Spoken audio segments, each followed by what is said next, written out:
Welcome.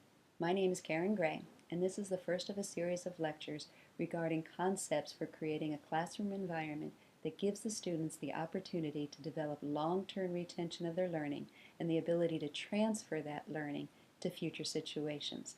To start, it's important to back up concepts and ideas that help students learn with research-based theories. And for this talk, I have pulled several resources, such as Applying the Science of Learning to the University and Beyond by Diane Halpern and Milton Hackle, Jerome Bruner's chapter on folk psychology as an instrument of culture from his book Acts of Meaning, How Learning Works, 7 Research-Based Principles for Smart Teaching by Susan Ambrose, Michael Bridges, Michelle DiPietro, Marshall Level, and Marie Norman, and then Learning to Think, a Cross-Disciplinary Perspective by Janet Gale Donald. Now, to quote Applying the Science of Learning to the University and Beyond, classroom instruction is intended to provide learners with information and skills that they need sometime in the future when the instructor is not present. Therefore, that long-term retention and the ability to transfer knowledge to other situations in lieu of short-term recognition of knowledge should be our main goal. We need to make sure that the students take that knowledge and can use it in the future. Now, as instructors, how can we do that? First, we need to know where our students are coming from. From cultural distinctions to their prior knowledge, we have to know our students. We need to connect their existing knowledge with what we are teaching. We need to fix errors. We need to fill in holes. We need to make sure their knowledge is appropriate to the given discipline that we're teaching. We can do this in many ways. For instance, we can stay in contact with former course instructors and find out what the content was in the previous course that was prior to this one. We can give students pre-assessments. We can get the students to do reflections on what they already know and on what they want to know about a given course or a given content. We can use brainstorming sessions, perhaps in small groups in class. Or we can have our students create concept maps to relate known concepts together that are related to what we're about to teach them. So activating prior knowledge can also excite the students in wanting to learn more. Let me give you an example. In 4th grade, I had to teach the students the concept of why daylight hours change over a course of a year. So we sat down and talked about the concept of going out to play after dinner time. And they talked about how they could spend hours in the summer after dinner outside until they got called in when it got dark.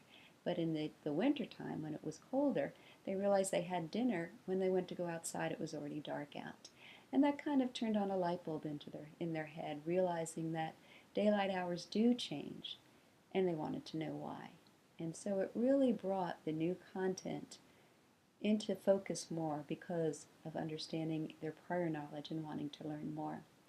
Also critical in regards to prior knowledge is that we have to constantly be talking to the students about the prior knowledge, not just at the beginning of a course, but all throughout.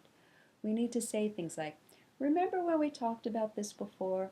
Or we need to tie concepts that we had learned previously with the new concepts. It's like, remember this concept we talked about previously? It really is connected with what we're doing now. We need to constantly be going back and saying things like that.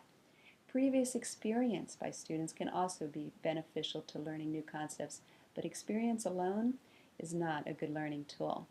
The learning is a situational learning only usually, and you can't always transfer that knowledge to other situations, and there might be gaps in their understanding.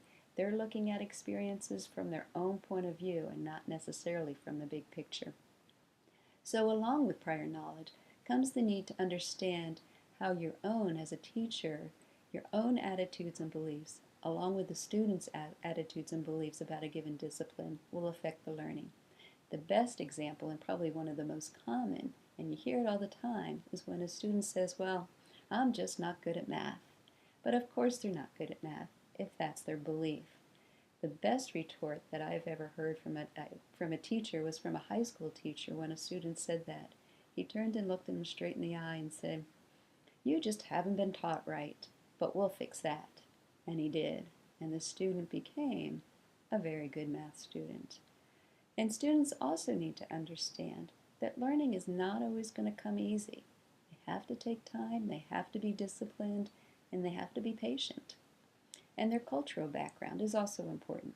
People tend to organize their experiences and knowledges around their social life. And I don't mean just their social life with their friends, but of their culture and their belief. So narrative interpretations along with the conceptual knowledge is important and critical here. So make sure you tell stories during your course. Another important aspect of deep understanding of retention is giving the students time to practice the retrieval of the knowledge and the concepts in many different ways and in many different situations. Have students explain concepts and ideas to others through visual representations or oral presentations or combinations. Set up different scenarios to retrieve the given knowledge. They must come back to that knowledge over and over again, or it won't be retained. And be sure that the students focus on the main concepts and ideas. Testing on what Halpern and Hackl terms as the footnotes will often have students lose sight of the overarching principles that you're trying to teach them. Also, there's always been debates about how much content and how deep to teach each concept in a given course.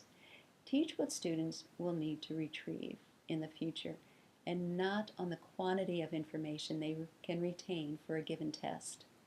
Less is more applies here. Less with more understanding is better than more with less understanding. Another key factor for students to retain knowledge is how they organize the knowledge in their head. Making accurate connections, and I emphasize accurate because inaccurate connections can greatly confuse the learner. And not just memorizing facts, but they need to put those facts into a diagram of relationships, and it would really help in their retention. A very basic concept of this idea is chunking.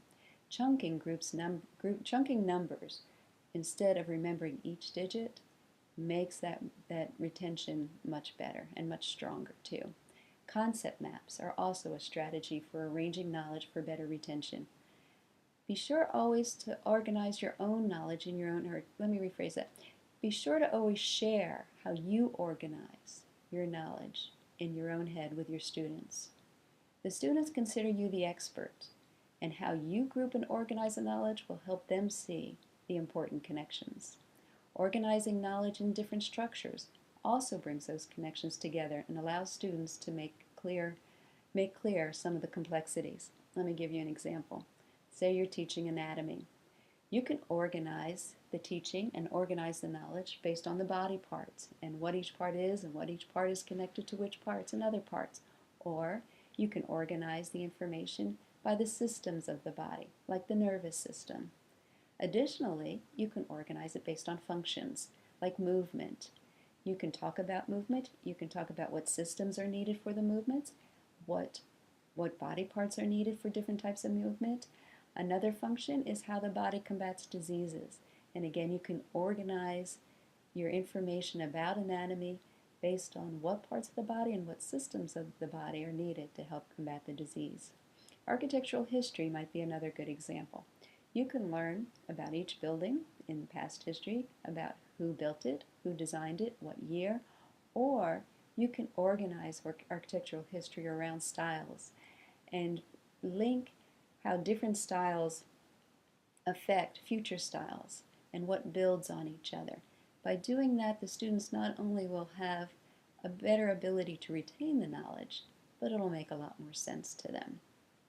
So these are just a few concepts to help students retain and be able to transfer their knowledge. In closing, I wanted to tell you, Halpern and Hackl, I think, said it best when they said, what learners do determines what and how much they learn. So in summary, we need to be able to understand, assess, and activate our students' prior knowledge. Students have to practice what they are learning in different styles, in different ways, and in different conditions and scenarios. We need to make sure they learn the big picture. That's what must be clear to them. We need to make sure that they remember what is important and not the details. Remembering unimportant details may cause them to lose the retention of the main concepts. And make sure students have the opportunities and the skills to organize the knowledge in their heads to get a clear picture of the connections. Students have to be engaged learners, creators of their own knowledge. Thank you, and I'll talk to you again soon.